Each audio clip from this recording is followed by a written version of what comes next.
할렐루야. 예배 시간에 교회에 오는 게 여러분 즐겁게 오시나요? 부담스럽게 오시나요? 때로는 부담도 되시죠. 쉬고 싶고, 특별히 일터에서 하루 종일 또 일주일 매일 이렇게 일하시는 분들 금요일 저녁에 오는 게 매우 힘들어요. 또 새벽에 여러분 오시는 거 많이 힘드시죠? 그래서 새벽에 못 나오시는 분도 많습니다. 여러분, 예배 시간이 여러분에게 기쁨이 되고 즐거움이 되기를 축원합니다. 그래서 더 오고 싶고 또 와서 은혜 받고 여러분이 더욱 충만해지는 축복의 시간이 되기를 소망합니다. 부담스러운 것이 이제 바뀌어야 돼요. 기쁜 것으로. 힘들고 때로는 짜증나는 것이 기쁘고 감사한 것으로 바뀌어지기를 축원합니다. 저는 목사로서 이렇게 예배를 인도할 때마다 이제 하나님 말씀을 선포하는데, 내가 전하는 이 말씀이 성도들에게 정말 은혜가 되기를 바라고, 또 그래서 성도들이 여기서 기쁨을 얻기를 바라는 마음으로 준비하는데, 사실은 제가 그래서 더 부담도 스럽고 죄송한 마음이 많아요. 제가 볼 때 제가 설교를 그렇게 잘하는 목사는 아닌 것 같아요. 바르게 하려고는 하는데 잘하는 설교자는 아닌 것 같아요. 그래서 바른 설교를 더 잘해가지고 여러분 설교 듣는 시간이 재미있고 또 더 은혜가 있고 그러면 훨씬 좋을 텐데, 그런 면에서는 제가 부족함이 많아서 죄송함도 많습니다. 예. 여러분이 충분히 저를 이해해 주시죠? 예. 기도를 많이 해 주시면 저도 더 여유 있게, 은혜롭게, 또 재미있게 이렇게 설교를 잘하게 되어줄 줄 믿습니다. 예. 자, 여러분, 1절을 보시면 어떤 말로 시작하죠? 그러므로. 이 그러므로라고 하는 이런 단어, 이게 문법적으로 이런 걸 뭐라고 하죠? 문법적으로 접속사라고 하죠. 접속사. 우리가 국어 시간에는요, 우리말의 문법을 잘 안 배워요. 문법을 안 배워도 그냥 어려서부터 자연스럽게 우리말을 배워가지고 그냥 자유롭게 쓰다 보니까요, 웬만하면 문법에 맞거든요. 물론 때로는 문법에 안 맞을 때도 있습니다. 그런데 우리가 학교에서 국어를 배울 때 이런 국어 국문법을 잘 안 배워요.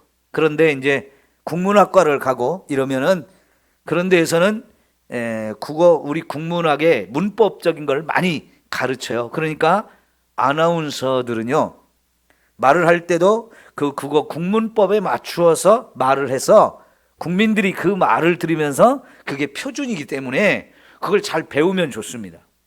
근데 보통의 경우 우리는 이런 국문법을 배우지 않고 말을 하기 때문에 때로는 문법적으로 좀 안 맞을 때도 있어요. 그리고 문법을 전혀 모르는 경우도 너무 많습니다.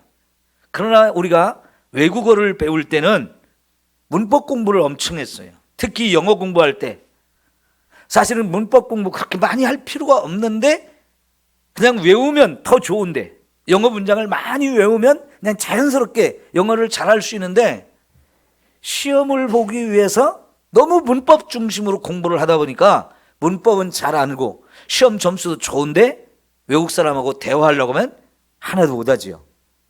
그런 안타까움이 있습니다. 자, 우리가 성경을 읽을 때도 이렇게 이런 그러므로라고 하는 단어처럼 접속사가 자꾸 나오는데요, 이런 접속사가 앞에까지 말한 거와 지금부터 말하는 것을 지금 연결시켜 주는 걸 접속사라고 하거든요. 그러면은 여기 그러므로라고 하는 이 접속사는 어떤 의미로 쓰여진 것일까요? 지금까지 말한 것의 결론과 같은 거예요. 이렇게 말을 했는데 이걸 여러분이 배웠는데, 그러므로 우리는 이렇게 해야 된다. 앞에 것이 이유가 되고 뒤에 따라오는 것은 결과적인 것이 되어져요. 그런데 이런 접속사가 나오면, 여러분 성경에서 접속사가 나오면 주의를 다시 한번 집중해야 돼요. 왜냐하면 이 접속사가 나오는 다음의 내용이 매우 중요하기 때문에 그래요. 자, 그러면 여러분 1절에 이 그러므로라는 단어가 나왔는데 5절을 볼까요? 거기에도 똑같은 단어가 붙어 있죠? 그러므로라고 시작을 합니다. 두 번째 얘기를 1절부터 4절까지 첫 번째 얘기를 하고 5절부터 쭉 내려가서 11절까지 두 번째 얘기를 하고 12절에 보면 또 그러므로가 있죠? 네, 그러므로 이게 2장까지 말한 것을 받아놓고 그러므로 하면서 첫 번째 얘기, 그러므로 하면서 두 번째 얘기, 그러므로 하면서 세 번째 얘기를 하고 있는 거예요. 앞에까지 얘기한 것을 이유가 되어서 그것 때문에 우리는 이제 이렇게 해야 된다. 결론적인 얘기, 결과적인 얘기를 합니다. 그러면 이거는 굉장히 중요한 얘기가 되는 거예요. 반대로 여러분, 그러나가 나오면, 그러나라는 이 접속사가 나오면 앞에까지 한 얘기와 다른 얘기를 하는 거죠. 그죠? 다른 얘기를 하는 거예요. 지금까지 이렇게 얘기했는데 그러나 하면 딴 얘기를 하는 거예요. 지금까지 한 얘기와 좀 다른 얘기를 하게 되는 거예요. 여러분 잘 생각해 보세요. 1장과 2장에서는 사도 바울이 골로새 교회 성도들이 꼭 알아야 될 교리적인 이야기를 사실은 한 거예요. 교리적인 거, 신학적인 거. 근데 이런 거 공부할 때는요, 좀 머리를 써야 되기 때문에, 좀 복잡하기 때문에 어렵고 때로는 짜증도 나고요, 실증도 나고 그래요. 그러나 여러분, 그런 부분이 매우 중요하기 때문에 우리가 배워야 되고요. 그렇게 교리적인 걸 다 배우고 난 다음에 여기서 이제 그러므로라고 하면서 지금부터 이야기하는 것은 이제 이 교리적인 걸 다 배웠으니까 이제부터는 어떻게 살아야 된다라고 실천적인 것을 얘기합니다. 그래서 이 실천적인 것, 우리가 뭘 해야 되는데 그걸 하려면 앞에 교리적인 걸 충분히 알고 나서 그거를 기초로 해서 그것을 이유로 해서 이제부터 우리가 뭘 어떻게 해야 되는지를 제대로 찾아갈 수 있는 거예요. 자, 여러분 아까 우리 목사님이 첫 번째 불렀던 찬송이 뭐였습니까? 어두워진 세상에서 이리저리 방황을 했다는 얘기잖아요. 그래서 내가 어디로 가야 될지 무엇을 해야 될지 몰랐다는 거예요. 그런 가사였죠. 자, 여러분 여쭤볼게요. 내가 뭘 해야 될지, 어떻게 해야 될지, 어디로 가야 될지 몰라요. 그럼 어떻게 해야 됩니까? 판단이 안 서요. 모르겠어요. 헷갈려요. 막 고민이 돼요. 그러면 답을 어디서 찾아야 돼요? 우리는 성경에 가서 그 답을 물어봐야죠. 성경에 가서 길을 찾아야죠. 하나님이 뭐라고 말씀하셨는가? 하나님의 뜻이 무엇인가? 하나님은 우리에게 뭐라고 말씀하시는가? 이거를 먼저 가서 찾아보면서 거기서 이게 길이구나, 이렇게 해야 되는구나, 이게 하나님 뜻이구나, 그러면서 우리가 어디로 가야 될지, 무엇을 해야 될지, 어떻게 해야 될지 이런 것에 답을 찾는 거예요. 그러니까요, 사도 바울은 어느 교회든지 편지를 쓸 때 앞부분에서는 그래서 항상 교리적인 이야기를 먼저 해요. 우리가 누구를 믿는지, 내가 믿는 예수님 하나님은 어떤 분인지, 그분은 무슨 일을 했는지, 특별히 그분이 왜 내가 믿어야 되는 분인지, 나를 위해서 무슨 일을 하신 분인지, 나를 얼마나 사랑하시는 분인지, 이런 부분들을 쫙 설명을 해주는 게 바로 교리적인 부분이에요. 그러면 이런 것이 다 배우고 나면 그래서 나는 이렇게 살아야 되는구나, 이 길로 가야 되는구나, 이게 하나님의 뜻이구나 하면서 이제부터 구체적으로 내가 삶 속에서 무엇을 하고 어디로 가고 어떻게 해야 될지를, 이런 것들을 알게 되는 거잖아요. 그래서 여러분, 우리가 먼저 교리적인 부분을 배우고 나서, 그리고 나서 이제 생활 속에서 내가 그러면 이 배운 거를 어떻게 실천하고 어떻게 순종할 것인가, 이게 이제 찾아지는 거거든요. 이 3장부터는 바로 1장, 2장에서 교리적인 부분을 충분히 얘기하고 나서 3장, 4장에서 이제 우리가 하나님을 믿는 사람으로서 이 세상에서 무엇을 더 중요하게 여기고 어떻게 해야 될지, 뭘 해야 될지, 이런 것들을 구체적으로 가르쳐주고 있는 거지요. 그러니까 여러분, 저와 여러분의 신앙은 그래서 그러므로의 신앙이 되어야 합니다. 이해가 되시죠? 하나님의 말씀에서 하나님 뭐라고 말씀하시는지를 충분히 보고 읽고 깨달은 다음에, 그러므로 우리는 이렇게 해야지 하면서 배운 말씀이 내 삶 속에 실천되고 순종되는 이런 신앙이 제대로 되는 신앙이에요. 그런데 반대로 그러나 그러면 이건 잘못된 신앙이에요. 그러므로의 신앙은 제대로 가는 신앙이지만 그러나 신앙은 잘못된 신앙이다. 자, 하나님은 이렇게 말씀하셨어. 그러나 나는 그렇게 못하겠어. 왜? 내 나름대로 이유가 있어요. 어렵다든지 손해를 본다든지 힘들다든지 내 마음에 안 든다든지 나는 이해를 못하겠다든지 여러 가지 이유가 생길 수 있습니다. 그래서 자꾸만 우리는 그러나 하면서 내 나름대로 핑계를 대고 내 나름대로 생각을 자꾸 만들어서 그래서 나는 이렇게 못해요, 나 안 되겠습니다, 이러면서 하나님 말씀과는 바른데 길로, 순종하지 않는 길로 가게 되어지는데, 이러면 이거는 엉터리 신앙이 되죠. 바른 신앙이 아니라 차라리 신앙생활을 안 하는 게 난 그런 신앙생활이 돼요. 그렇죠? 그러니까 여러분, 우리의 신앙은 어떤 신앙이라고요? 그러므로의 신앙이 되어야 합니다. 여러분이 성경을 읽으면서도 이런 그러므로, 그러나, 그래서 이런 단어들, 접속사가 나오면 주의 깊게 보면서 이게 앞에와 뒤가 어떻게 연결이 되어지는지, 그래서 뭘 말하려고 하는지 이걸 더 집중해서 보시면 말씀을 더 잘 깨닫게 돼요. 자, 여러분, 진리를 알지니 진리가 너희를 자유케 하리라 그랬어요. 진리를 아는 게 너무너무 중요하다는 거예요. 왜냐하면 그 진리를 알게 되면 진짜 내가 뭐에 얽매이지 않고 뭐에 고민하지 않고 자유를 누릴 수 있다는 거예요. 이게 얼마나 엄청난 은혜인가요?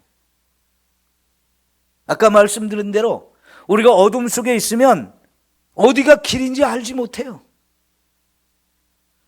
방황하게 되어져요. 그 어둠 속에 있다는 것은 진리를 알지 못한 거예요. 하나님의 뜻이 무엇인지를 모른 거예요.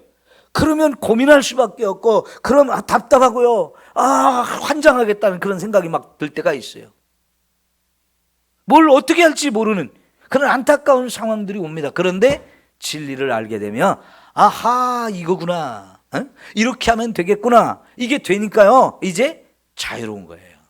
근심이 없어지고 걱정이 없어지고 두려움이 없어지고 염려가 없어지고 방황이 끝나고 이제부터 내가 할 일을 알았어, 내가 가야 될 길이 뭔지를 알았어, 이러면서 이제 자유가 주어지는 거예요. 그러니까 여러분, 진리를 아는 것 너무너무 중요합니다. 그래야 이제 뭘 해야 될지, 어떻게 해야 될지, 어디로 가야 될지 이게 확 보이는 거예요. 그럼 얼마나 좋습니까? 그죠? 자, 그러면 오늘 말씀을 좀 구체적으로 살펴봅시다. 그러므로 너희가 그리스도와 함께 다시 살리심을 받았으면 그랬어요. 그리스도와 함께 다시 살리심을 받았으면, 다시 살리심을 받았다는 얘기는 죽었다는 얘기죠. 죽었었던 적이 있었다는 거죠. 그런데 그리스도와 함께 우리가 다시 살아났다는 거예요. 여러분, 이게 뭔 얘기일까요? 지난 시간에 우리가 지난 시간, 지난주 금요일에 제가 설명했던 2장 12절 세례에 관한 부분이에요. 이게 세례 2장 12절로 다시 돌아가 봐요. 자, 너희가 세례로 그리스도와 함께 첫째 장사가 되었어요. 그렇죠? 또 죽은 자들 가운데 그를 일으키신 하나님의 역사를 믿음으로 말미암아 그 안에서 함께 살리심을 받았느니라. 야, 이게 세례라는 거예요. 세례는 내가 예수님과 하나가 되어서 예수님이 십자가에 죽으실 때 내가 죽는 것이라고 말씀을 드렸고, 또 그것만이 아니고 예수님이 십자가의 죽음의 자리에서 부활하실 때 나도 함께 부활한, 이게 세례라고 그랬어요. 그러니까 이거는 뭐냐면요, 우리가 예수님을 믿습니다 라고 말할 때 예수님은 내 안에 오셔서 나를 하나님의 자녀로 다시 태어나게 하죠. 이걸 중생 거듭남이라고 표현을 했고요. 그래서 요한복음 3장에서는 이것이 물과 성령으로 거듭나는 것이고 그래야 하나님 나라 들어갈 수 있다고 얘기했잖아요. 이게 예수 믿을 때 저와 여러분에게 이루어지는 다시 태어나는 것, 죽었다가 다시 태어나는 것, 그것이 우리 안에 이루어졌다는 거죠. 그걸 가리켜서 우리는 성령 세례라고 표현을 했어요. 성령으로 우리가 거듭나는 것, 다시 태어나는 것, 그것이 바로 예수 믿을 때 저와 여러분에게 주어지는 너무나 엄청난 은혜라고 그랬죠. 그게 바로 진짜 세례예요. 물 세례는 그 진짜 세례 받은 것을 많은 사람들 앞에 보여주면서 이 사람이 진짜 예수 믿고 거듭나서 새로워진 사람입니다 라고 하는 것을 모든 사람 앞에 공포하는 하나의 의식이지요. 그래서 이 물세례도 중요하지만 그 물세례가 주어지기 전에 이 사람이 예수를 믿는가 안 믿는가, 이것이 확실하게 확인이 돼야 돼요. 그래서 예수를 믿는다는 이 고백이 확실하게 되어졌을 때 그 사람한테 물세례를 베푸는 거잖아요. 근데 그 예수를 믿는다고 하는 것이 확실하게 우리에게 주어지면 그 사람은 성령 세례를 받는 것이고, 그 성령 세례가 갖는 의미는 예수님이 십자가에 죽으실 때 나도 함께 죽은 것이고, 그때 함께 죽을 때 우리의 옛사람이 죽었어요. 죄로 심각하게 오염된 우리 옛사람이 죽었어요. 그러면 옛사람이 죽으면 지금까지 지었던 모든 죄도 다 죽은 거예요. 그 죄를 예수님이 십자가로 가지고 가서 이 죄에 대한 형벌을 다 받아주셨기 때문에 우리의 죄가 이제 다 용서되는 거예요. 그런데 그와 더불어서 우리를 죄인으로 만들던 그 율법들, 살인하지 말라, 간음하지 말라, 거짓말하지 마라, 도둑질하지 마라 하면서 자꾸 손가락질하면서 너 이런 죄 졌지? 너 이런 죄 졌지? 자꾸 정죄하던 그 율법도 그냥 다 십자가에 못을 박아버렸어요. 그러니 여러분, 나도 죽고 죄도 죽고 나를 자꾸 죄인으로 만들던 그 율법도 죽었고, 거기 하나 더 세상도 죽은 거예요. 내가 사랑하던 세상, 내가 좋아하던 세상에 있는 것, 내가 살고 있는 이 세상, 나를 자꾸 죄를 이렇게 유혹하던 마귀의 세력, 이런 것까지 다 죽은 거예요. 그래서 여러분 2장 13절에 보면 또 범죄와 육체 무할례로 죽었던 너희를 하나님이 그와 함께 살리시고, 그래서 뭐라고 그랬어요? 우리의 모든 죄를 사하셨다. 그 다음에 우리를 거스리고 불리하게 하는 법조문으로서 증서를 지우시고 제하여 버리셨다. 십자가에 못 박으셨다. 그 다음에 통치자들과 권세들을 무력화하여 드러내어 구경거리로 삼으시고 십자가로 그들을 이기셨다. 이게 예수님이 십자가에 죽으실 때 일어난 사건인데, 그 십자가에 나도 함께 죽었단 말이죠. 그래가지고 내가 지은 죄도 다 죽었어요.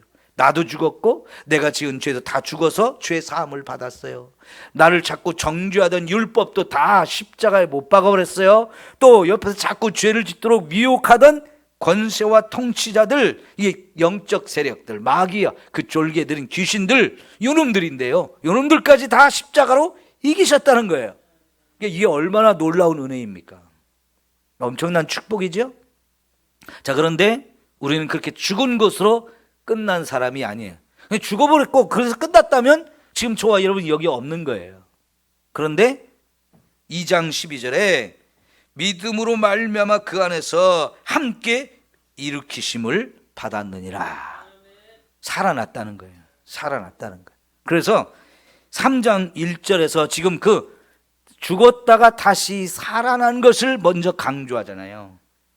그러므로 너희가 그리스도와 함께 다시 살리심을 받았으면, 죽었지만 예수님이 부활할 때 다시 살아났어요. 그 살아난 존재, 죽었다가 다시 살아난 존재가 저와 여러분이에요. 그러니까 여러분, 먼저 이것을 확신을 가지라는 거예요. 저와 여러분이 옛사람이 죽고 죄가 다 십자가에 못 박아서 용서받았고, 나를 정죄하던 그 율법도 더 이상 내게 나를 정죄할 수 없게 되었고, 나를 자꾸 죄를 짓도록 미혹하던 원수 마귀도 예수님이 이겨버렸단 말이죠. 이런 변화가 저와 여러분에게 있다는 것을 우리가 확신을 가져야 돼요. 네? 이거 확신을 먼저 가지라는. 그래서 너희가 살리심을 받았으면, 이 얘기는 너 정말 이렇게 변화됐다는 거 우리가 알고 이제부터 변화된 사람답게 살아라, 그 얘기입니다. 그래서 여기 그러므로라는 단어가 그래서 나온 거예요. 네?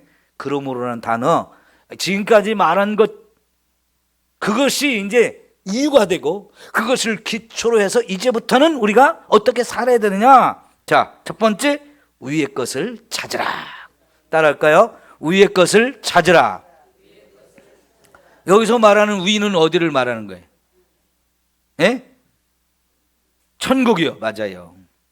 자, 2절을 보면 위의 것을 생각하고 뭘 생각하지 말라고요? 땅의 것을 생각하지 말라. 그러니까 위의 것은 땅의 거하고 비교가 되는 거예요. 이 땅에 있는 거.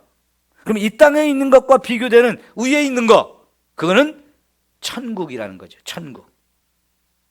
저와 여러분이 이제 예수님을 믿고 거듭난 사람이기 때문에 어디로 갈 사람들이에요? 천국에 갈 사람이란 말이죠. 그래서 물과 성령으로 거듭나지 아니하면 하나님 나라 들어갈 수 없다라고 예수님이 천국, 하나님 나라 천국을 들어가는 방법을 가르쳐 줬는데, 그게 바로 물과 성령으로 거듭나라는 거였어요. 그 물과 성령으로 거듭나는 사람은 어떻게 해야 물과 성령으로 거듭나느냐? 요한복음 1장 12절, 요한복음 3장 16절. 동일하게 나오는 게 예수를 믿으면, 그죠? 예수를 믿으면 물과 성령으로 거듭나서 멸망당하지 않고 영생을 얻게 하려 하신다. 바로 그런 사람들이 하나님 나라 들어갈 수 있다라고 말씀하셨어요. 자, 그러니까요, 우리는 이렇게 예수님을 믿고 물과 성령으로 거듭나서 하나님의 자녀가 된 사람이라면 우리는 어디를 바라보고 무엇을 생각하면서 살라는 거예요? 천국을 바라보고 그 천국의 삶, 그 천국에서 우리가 누릴 것, 이것을 찾으면서 살라는 거예요. 그거와 반대로 살아가는 건 뭐냐면 땅의 것을 자꾸 생각하는 거라는 거죠. 여러분, 예수 믿고 구원받아서 천국 갈 사람인데 여전히 땅의 것만 자꾸 구하는 사람이 예수 믿는 사람 중에 많이 있어요. 그래서 이런 이야기를 하는 거예요. 우리 찬송가 한 장 같이 불렀으면 좋겠는데요. 445장에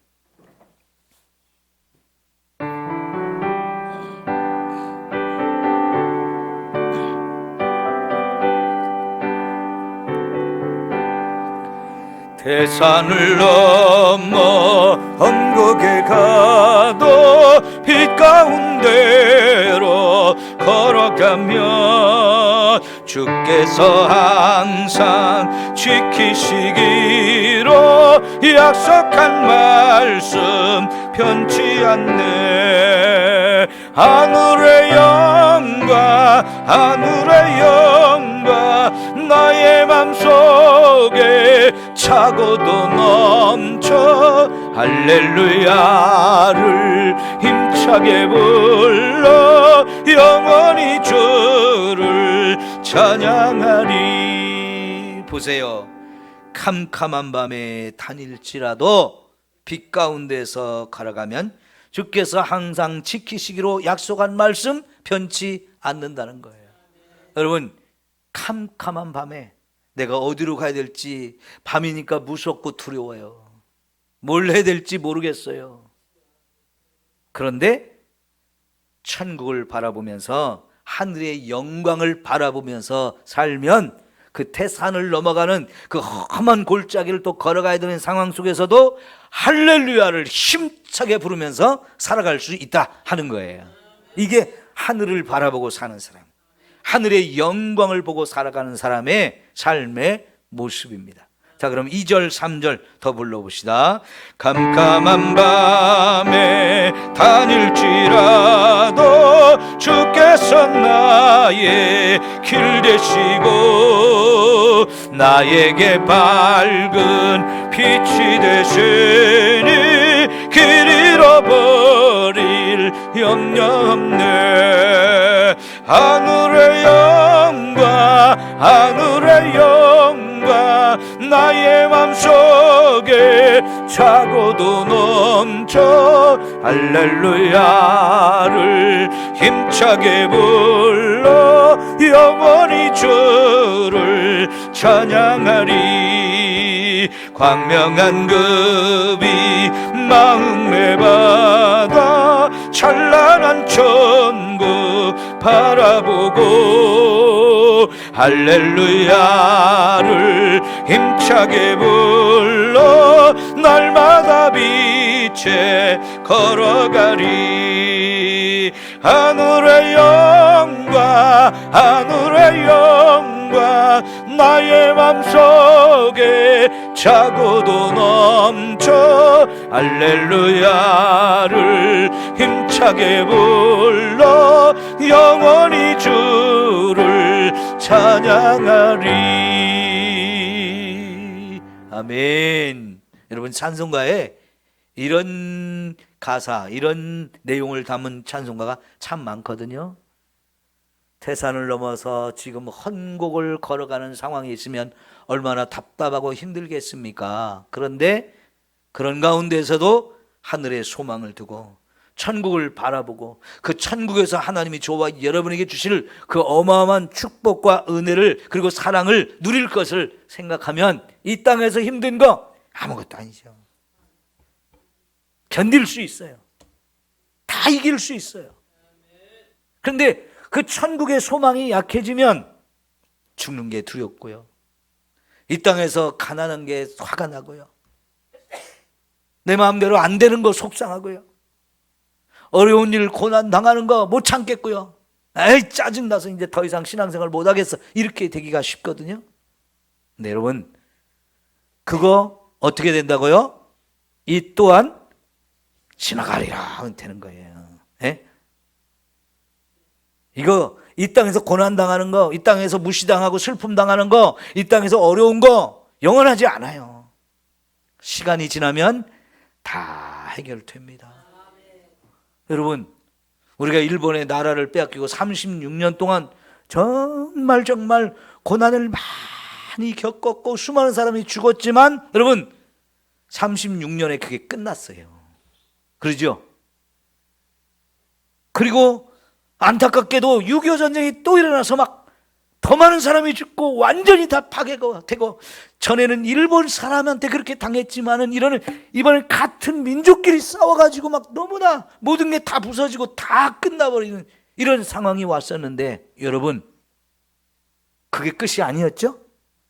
그 뒤로요, 하나님이 우리나라에 엄청난 축복을 주셔서 세계에서 가장 가난한 나라였는데 지금은 10손가락 안에 드는 부자 나라가 됐잖아요. 얼마나 감사해요. 그러니까요, 이 세상 아무리 힘들고 어려운 것도 영원하지 않으니까 이것도 다 지나간다 하고 여러분 기다리면 하나님이 저와 여러분을 높여주시고 부유케 하시고 저와 여러분을 사랑해 주시고 축복을 허락하시는 때가 또 옵니다. 그런데 여러분, 이 축복도 영원한 거 아니에요. 이 땅에서 누리는 거는. 그죠? 그러니까 지금 여러분 잘 먹고 있다고, 부유하다고, 넉넉하다고, 고난이 없다고 교만하지 마시고 나태해지지 마시고 게으르면 안 돼요. 방심하면 안 돼요. 왜요? 그러다가 또 망했거든요. 역사는 계속 반복돼요. 그러니까 우리는 역사를 자꾸 공부하면서 무엇이 지혜롭게 사는 것인지, 무엇이 바르게 사는 것인지를 항상 깨달아야 돼요. 지금 여러분, 우리가 경제적으로는 정말 잘 먹고 잘 사는 나라가 되었는데, 그런데 여러분 지금 경제가 어때요? 어렵죠. 많이 어렵죠? 이렇게 어렵지 않았던 시절이 있었어요. 그런데 지금 많이 어려워요.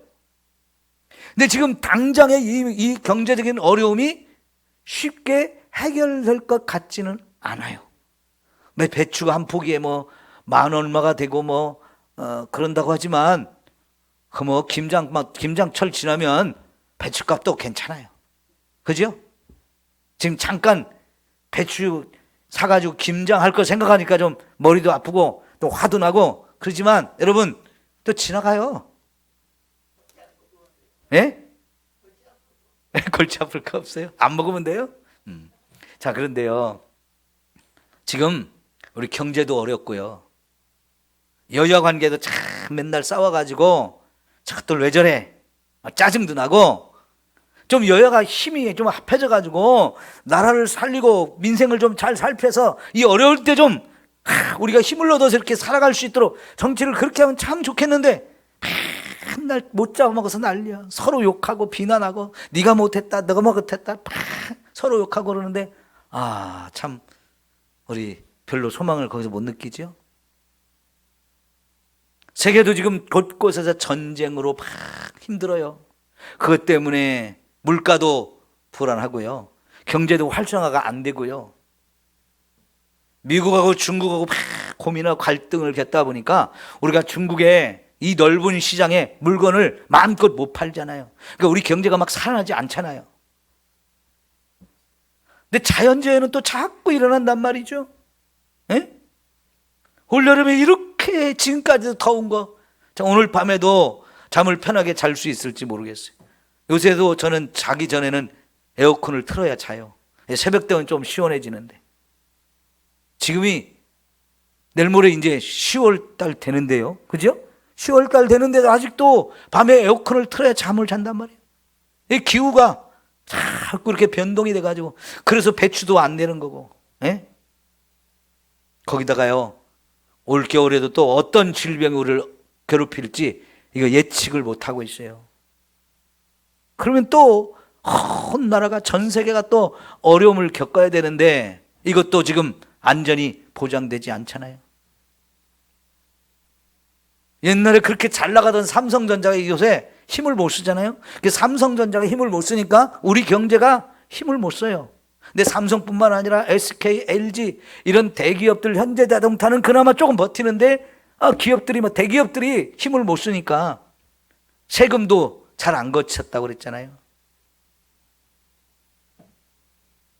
남북 관계도 지금 자꾸 서로 적대적인 관계가 깊어져서 심지어는 통일하자 하지 말자 그런 얘기도 나오는데, 자꾸 우리들 혼란스럽게 하는 일들이 많아지고 있어요. 대통령은 좀 이 사람 저 사람 자꾸 만나서 대화도 하고 좀 뭔가 돌파구를 좀 만들어야 되는데, 고집만 자꾸 부리면서 나만 따라오라 그러니 답답하죠. 에? 안 풀리고.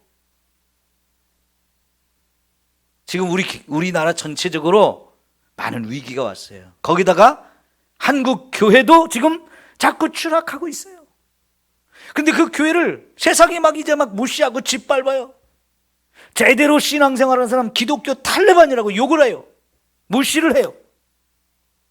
그러면서 동성애를 합법화시켜야 되고 차별금지법을 만들어줘야 된다고 이렇게 하는데, 교회 안에서조차 아직도 동성애를 찬성해야 된다고, 인정해줘야 된다고, 그게 사랑이라고, 차별금지법을 만들어서 그 사람들 좀 차별받지 않고 살게 해줘야 된다고 그러는데, 여러분 미국이나 캐나다나 유럽이나 저 호주나 뉴질랜드 이런 나라들 그것이 다 통과되고 난 다음에 지금 어떤 세상이 됐는지를 여러분 확인해 보면, 그걸 찬성해 줘야 될지 그걸 인정해야 될지 결과 답이 나오잖아요.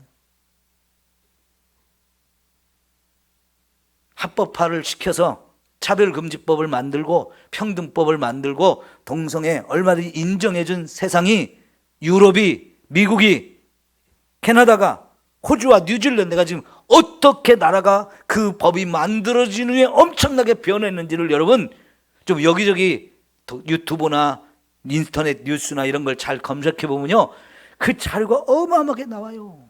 너무나 확실해요. 우리나라는요 지금 종합적으로 위기 상황에 처해 있어요. 길을 찾지 못하는 거예요. 어디로 가야 될지, 무엇을 해야 될지, 어떻게 해야 될지 막 우왕좌왕하면서 이 사람이 맞다고 저 사람이 맞다고 다 자기만 맞다는 거예요. 내가 말하는 거 외에 다른 건 다 틀렸다는 거예요. 이런 상황이 되니까요 그냥 혼란스러운 거예요. 자, 여러분, 이런 세상 속에서 그러므로 예수 그리스도가 우리의 모든 것이 되시는 거예요. 예수 그리스도만이 우리의 구원자가 되시고 예수 그리스도 안에서 우리가 충만해질 수 있어요. 예수는 하나님의 아들이고 완전한 사람으로 오셔서 우리의 모든 죄를 다 짊어지고 십자가에 죽어서 저와 여러분의 모든 죄를 다 용서하고 우리를 완벽하게 구원하신 예수님이 있단 말이죠. 그분을 믿어서 우리가 구원을 받았으니 그러므로 우리는 땅의 것 생각하지 말고 하늘의 것을 찾고 하늘의 것을 생각하면서 살라는 거예요. 여러분, 아담과 하와가 선악과를 보면서 따먹게 됐던 이유가 뭐였어요? 보암직도 하고 먹음직도 하고 지혜롭게 할 만큼 탐스러워 보인다 그랬어요. 너무나 큰 끌림을 받는 거예요. 이야, 저거 정말 맛있겠다. 정말 이쁘게 생겼다. 정말 멋있게 생겼어. 그리고 저거 먹으면 정말 우리를 지혜가 생겨가지고 하나님처럼 될 수 있을 것 같은데 막 유혹을 너무나 크게 받았어요. 그래서 이거를 요한일서 2장 15절에 뭐라고 그랬어요? 육신의 정욕과 안목의 정욕과 이생의 자랑이라고 표현했어요. 우리 눈에 좋아 보이는 것 세상에 너무나 많아요. 여러분, 돈 좀 번 사람들은 세계적인 명품을 사서 입고 바르고 온몸에 찍어 바르고 온몸에 걸고 그러면서 폼 잡으려고 얼마나 그래요. 하여간 명절 지나면 홈쇼핑에서 부인들이 좋아할 만한 명품 쇼핑이 막 엄청나게 이루어져요. 막 광고를 하고 남편들은 아내들 수고했다고 막 그 마음 좀 위로해 준다고 막 비싼 거 사주는 이런 세상이에요. 그거 명품 가방 하나 사줬다고, 명품 목걸이, 명품 시계 이런 거 하나 사줬다고 막 좋아가지고 헬렐레 하고 이런 세상이에요. 좀 출세해가지고 연예 인기가 올라가면 야, 외제차 막 사지요. 그냥 시계, 명품 시계라고 막 몇 개씩 사다 놓고 집에 다 진열해 놓고 막 손님 초대해서 자랑하죠. 가방 막 진열해 놓죠. 옷 막 걸어 놓고 막 자랑하니까 요즘에 젊은 아이들이 보면서 나도 저렇게 살고 싶은데 막 공부는 안 하면서 성공할 준비는 하나도 안 하면서 그냥 나도 저렇게 살고 싶다는 헛된 꿈만 꾸잖아요. 그렇게 세상이 우리 눈에 보이는 게 너무너무 우리를 미혹해요. 맛있는 거 먹으러 다니고, 요새 TV에서 제일 많이 나오는 게 먹는 거 나오는 거지. 어디 가면 뭐가 맛있다, 어디가 어떻게 만들면 이게 맛있다, 맨 이런 것만 자꾸 나오잖아요. 예전에 몇 년 전에 넷플릭스라고 하는 이런 업체에서요, 오징어 게임이라고 하는 이 드라마를 하나 만들어 가지고 세계적인 히트작을 쳤거든요. 돈 엄청 벌었어요. 그래가지고 외국에 나가서 지금도 오징어 게임 얘기하면은 외국 사람들도 다 알아요. BTS만 다 알아요. 그런데 여러분, 요즘에 그 넷플릭스에서 또 하나 지금 세계적으로 히트치는 작품을 하나 만들었어요. 흑백 요리 대결. 이게요, 지금 전 세계에서 또 난리가 났어요. 우리 딸이 명절에 와가지고 아빠 이거 재밌어, 한번 봐. 틀어줘서 보니까요, 우리나라 유명한 요리사들이 막 나와가지고요, 누구와 한 요리가 더 맛있는 이거를 대결하는 이런 내용이거든요. 심사위원으로 백종원 씨가 나와서 다 그걸 심사를 하고요. 우리나라에서 유일하게 미슐랭 3스타 셰프가 있어요. 그 사람 두 사람이 이렇게 요 평가를 하는데, 그냥 그 자리에서 바로 이긴 사람, 지긴 사람이 딱 결정이 돼가지고 이긴 사람은 올라가고 진 사람은 바로 퇴출되는 아주 잔인한 그런 내용인데요. 이게 전 세계적으로 좀 더 히트를 쳤어요. 이 먹는 거 얘기 나오면 아주 전 세계가 난리예요. 전 세계가.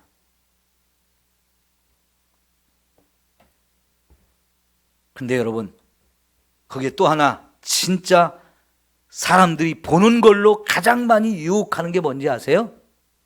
성적인 겁니다. 성적인 거.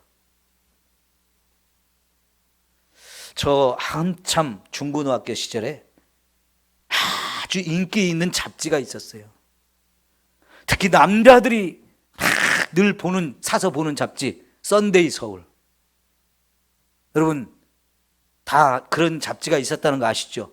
그런 잡지를 남자들이 왜 자꾸 사서 봤을까요? 몸매가 이쁘고 얼굴도 이쁜 아가씨들을 그냥 비키니 수영복 같은 것만 입혀가지고 사진을 찍어가지고 거기에 책에 기가 막히게 편집을 해서 내보내니까요, 그냥 남자들이 그런 걸 보면서 환장을 했어요. 그게 보는 걸로 사람을 막 성적으로 유혹하는 건데, 남자들은 그런 게 너무 약해요. 여러분, 이제는 스포츠 하는 사람들도 옷이 너무 야하죠. 수영하는 사람들 수영복, 운동장에서 100m, 200m, 400m 달리기 하는 사람들 그 사람들이 입는 운동복, 와, 이거는 뭐 벗은 거나 다름없죠. 그런 옷을 입어야 기록이 더 잘 나오나요? 그걸 통해서 사람들 더 많이 끌어들여가지고 돈 벌려고 하는 이 상술인데, 점점 더 그렇게 돼요. 그래서 지금 이 세상이 동성애가 전 세계를 지금 다 휘어잡고 있는데요. 여러분, 요한계시록의 마지막 부분에 바벨론이 멸망시키는 거 나오죠? 바벨론이 예수님에 의해서 막 망하는 부분이 나오죠? 그 바벨론이 뭐라고 나옵니까? 음녀라고 말하고 있어요.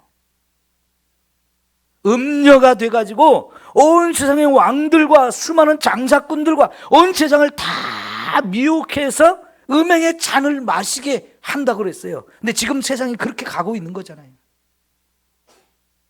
우리가 그 동성애 좀 막아보자고, 차별금지법을, 악법을 좀 제정하지 않도록 한국교회밖에 막을 곳이 없으니까 좀 한국교회가 막아보자고 그러는데, 관심도 없는 목사님들, 관심도 없는 교회들이 지금 너무나 많아요.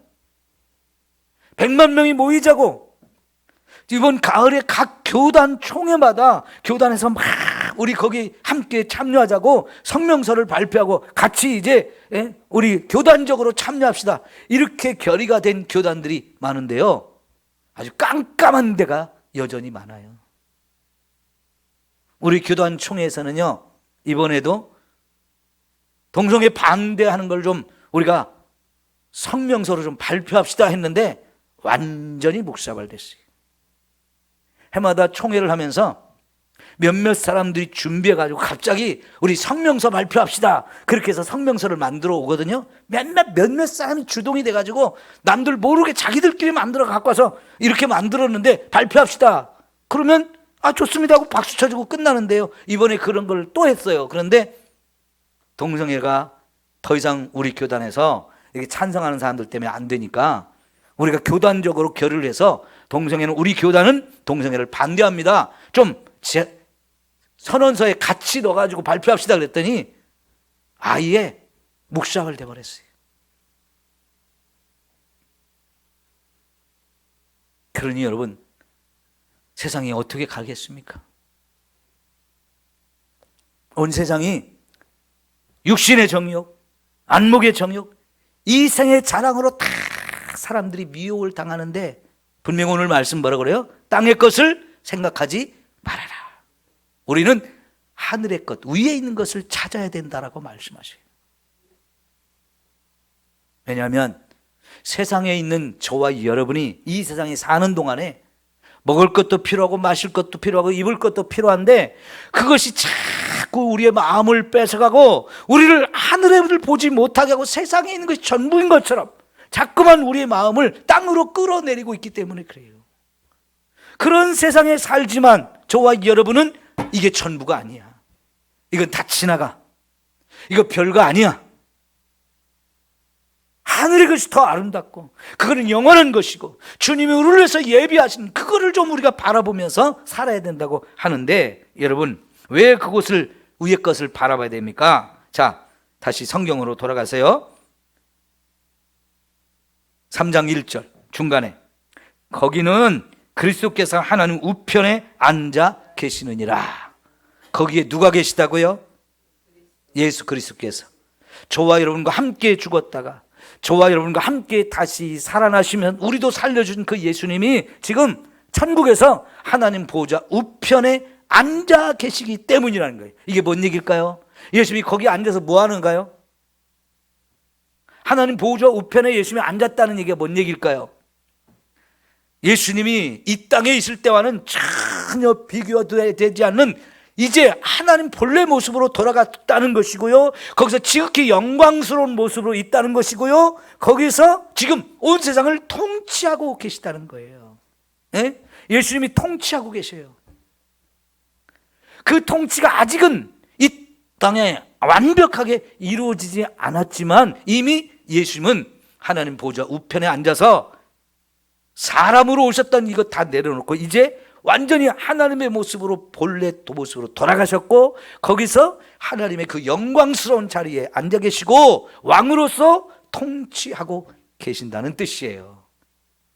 여러분, 그래서 여러분 아까 요한계시록에 바벨론 음녀 나오지만 그 음녀를 백마를 타신 예수님이 와서 철장으로 다 때려 눕혀가지고 세상을 그 음녀들을 멸망시키고 음녀를 따르는 세상도 다 멸망시켜서 지옥에 다 쓸어넣는다고 하시잖아요.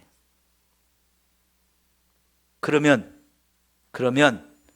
예수님의 왕되심을 믿고 그 예수님의 다스리는 나라에 들어가기를 사모하는 저와 여러분은 그런 가운데서 우리를 완벽하게 하나님이 구원해 내시고 천국에 들어가서 영원히 살게 해 주실 것입니다. 그래서 위의 것을 바라보면서 위의 것을 찾으며 살라는 거지요. 또 하나, 위의 것을 생각하고 땅의 것을 생각하지 말라. 이는 너희가 죽었고 너희 생명이 그리스도 안에 함께 하나님 안에 감추어졌습니다. 지금은 우리가 이 영원한 생명을 주시긴 했는데 우리가 가진 이 생명이 하나님 앞에 감추어져 있어서 이게 실체가 잘 느껴지지 않을 뿐이에요. 그런데 우리 생명이신 그리스도께서 나타나실 그때 너희도 그와 함께 영광 중에 나타나리라. 예? 그래서 위의 것을 바라보고 위의 것을 찾고 위의 것을 생각하라는 거예요. 여러분, 이제 가을이 되면 다 낙엽이 져가지고 앙상한 가지만 남아가지고 겨울에 눈보라가 몰아치면 그게 마치 죽은 것처럼 그렇게 되어져 있는데, 여러분 봄이 되면 어때요? 거기 또 기가 막히게 새싹이 돋아가지고 온 세상을 푸르게 만들잖아요. 그러니까 우리가 이 땅에 살아있을 때 때로는 그냥 잎이 다 떨어지고 앙상한 가지만 남아가지고 겨울 추위에 다 꽁꽁 얼어붙은 것 같고 죽어버린 것 같은 모습일 수 있어요. 그래서 우리의 생명이 하나님 안에 다 감추어져 있는 것처럼 돼가지고 그 실체가 죽었는지 살았는지 이 실체를 모를 것처럼 그렇게 느껴질 때가 있는데요, 때가 되면 그 왕 되신 예수님이 다시 오시고 다시 오시는 예수님은 지극히 영광스러운 모습으로 오신다고요. 그래서 그 예수님의 영광스러운 모습이 요한계시록 1장에 보면 불꽃 같은 두 눈을 갖고 계시고 좌우에 날선 예리한 검을 가지시고 빛나는 황금빛 옷을 입으시고 너무나 멋지고 아름다운 모습으로 예수님이 딱 등장하잖아요. 그게 바로 재림하실 때 다시 오시는 예수님의 모습이고 지금 천국에 계신 예수님의 모습인데요. 그때 우리도 예수님처럼 그 영광의 얼굴로 우리도 변화될 것이라는 거죠. 그래서 하늘의 영광, 하늘의 영광, 나의 마음속에 차고도 넘쳐. 그 하늘의 영광스러운 모습을 내 마음속에 가득 채워야 합니다.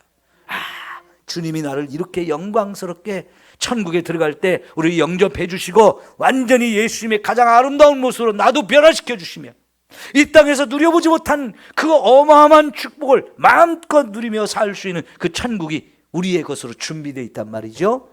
거기를 바라보며 살자는 거예요. 에? 억울해도 참고요, 화가 나도 참고요, 속상해도 참고요, 내 뜻대로 안 돼도 견뎌야 되고요, 고난이 오고 박해가 오고 조롱하고 욕하고 우리 막 무시당하고 짓밟혀도요 견디면 된다는 거예요. 주님이 아시고 끝까지 좋아요 지켜주시고 보호하시면서 그 영광을 마음껏 누리게 할 때가 온다는 겁니다. 그 세상에 마음 뺏기지 말자고요. 세상 것 때문에 한숨 쉬고 속상하고 마음 상하고 눈물 흘리고 막 그러지 말자고요. 세상 것 못 가졌다고 못 누렸다고 막 더 갖고 싶어가지고 안달복달 할 것도 없어요. 조가 삼강도 나는 만족하네. 값진 재물이 내겐 없지만 앞으로 내가 하늘나라에 가면 순환금 길을 거닐겠네. 내게는 저 하늘 내 집 있네. 그런 찬송가 있죠? 여러분 이 땅에서 초가 삼간에서 살아도요 우리 마음속에는 저 하늘 영광의 집이 내게 있는 거 바라보면서 믿음으로 천국을 향해서 갈 수 있는 저와 여러분이 되어야 할 줄 믿습니다. 기도합니다.